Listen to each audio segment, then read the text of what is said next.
So, before and after. First things first, we'll look at posture. Hopefully you can see there on the right hand side, nice sort of tall posture, a gentle flex the legs, where this one, not bad posture, but quite a lot of bend in the knees there, quite an extreme, which is going to basically, the more leg bend you have, the more your hips are going to stick backwards, the flatter that club's going to sit, which will encourage that club to come more on the inside. And then, of course, the more behind you come, the more you've got to then get that right shoulder going after it, okay? So as you go back here on this one, I think where your hands are sort of in relation to your body, club goes back, so it's okay, top of the batch in there, nice back, but now that club's starting to go forward there, as we come into impact here now, hands and bobbing up there, hands very high, club you can actually see now sort of coming out to in, that club there, sort of the shaft, there's at one point there, so almost dissecting the ball there, which means your club and path now are more in this direction, which is when you've got no loft, there's the smother left, okay? You're either trying to hold the club face open, or you're going to just a straight pull left, okay? So that was impact position on there, hands quite high, club coming outside, okay? This one here now, better posture, setting over the ball, morphing a bit closer, club going back nice down your toe line there, top of your backswing, very, very good position. For here now, the sensation is just that this is going to happen, okay? The hands are going to sort of fall and drop. So the hands now start working down that red line a bit better, back in behind your ear there, in front of your torso. Nice angle there now. Club comes back down, look at your hands there. For the first time I've seen for a while, they're actually underneath your head, they're not kind of out here, which is where you said before. So as you start swinging back here now into impact, the club you can see here is coming more from a inside path here. The club now is more left, the shaft in terms of here is left, whereas the other one you're sort of over here with the club shaft, okay?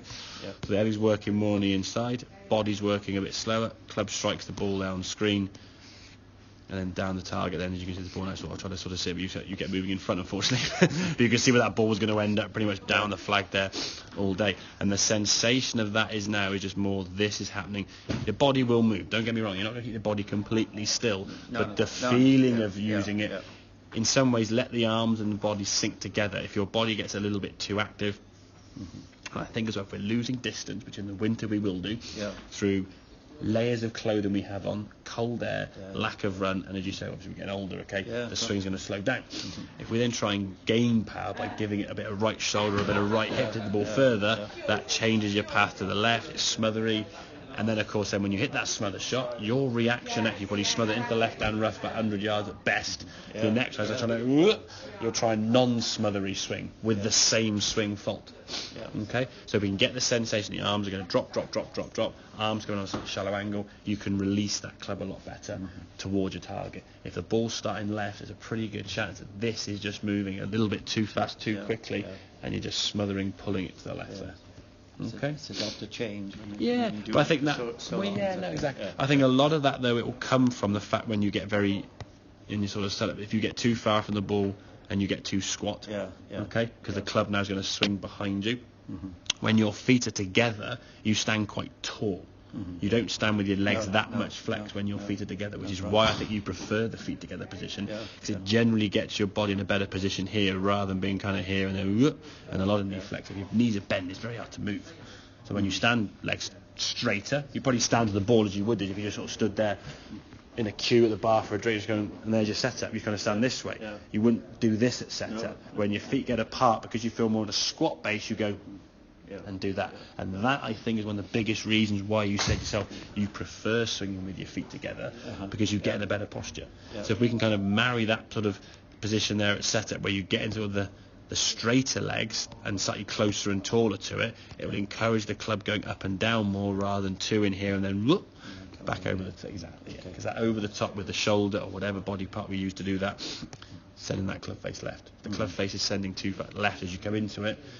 Pull hook smother, hang on to it, big block out to the right there, or a big cut, whatever. And then of course you've got a two-way miss, and you're there going, well, where the hell I don't cut the ball too much, no. but occasionally I'll have a really wild one. I mean, I'm not Yeah, play a whole round without, and then all of a sudden, yeah, like you're going 17, and then you'll be on the 18th fairway kind of thing. Where's that come from, kind of thing? Yeah, in the bushes, you know. Yeah, exactly. Yeah. So, but yeah, if we can get your setup being a little bit, just I think if you just look at those two setups there, for me that right hand one, just a lot better still position. A little bit bent, No, it's fine. I mean, okay, if we're being honest, there's a little bit of curve there. But a lot of that's just natural spine angle. Okay. The thing is, if you try to get that back perfectly straight, your arms would end up. The thing is, if your shoulders pull back in to get straighter, you'd be setting a goal like this. Someone used to set me up like that. He used to, and my back like this. I couldn't see the ball. I can't see the ball. No. Yeah. I think for me, what we've got to try and do, there needs to be an element of a good angle from hip to shoulder that needs to represent, roughly speaking, a 90-degree angle to the shaft, which you have. Your chin can be up off your chest, okay, which obviously is there, but you want to have a little bit of kind of down there. If you're up here and or you're pushing your neck foot on it, if it hurts. Evident it's wrong in there. You shouldn't have the ball in a position of pain. Yeah. So you just a tilt from the golf ball there, and just let your head almost just sort of fall off the shoulders. Well, that's what I said. When my head was like, I can't. The ball's down there. Exactly. I've got to do that. Exactly. Yeah. Okay. And the taller we are, the more you've got to sometimes just allow your head to see where things are going on down there. Okay. So so that kind of makes sense then. Yeah. Yeah. Excellent. Fine. Good.